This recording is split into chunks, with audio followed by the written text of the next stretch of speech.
Welcome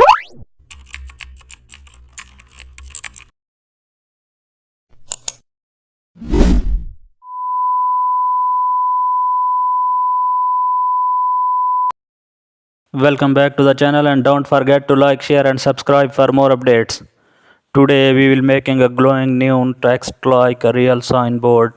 Start with a dark brick wall background. Write your text in a bold rounded font. Apply outer glow with bright pink or can. Now add inner glow for more depth. Then duplicate the text layer and blur slightly for a glowing aura. Now create a new layer and draw wires connecting the lighters to the wall. Lower opacity for realism and add a subtle smoke overlay to make the glow feel alive.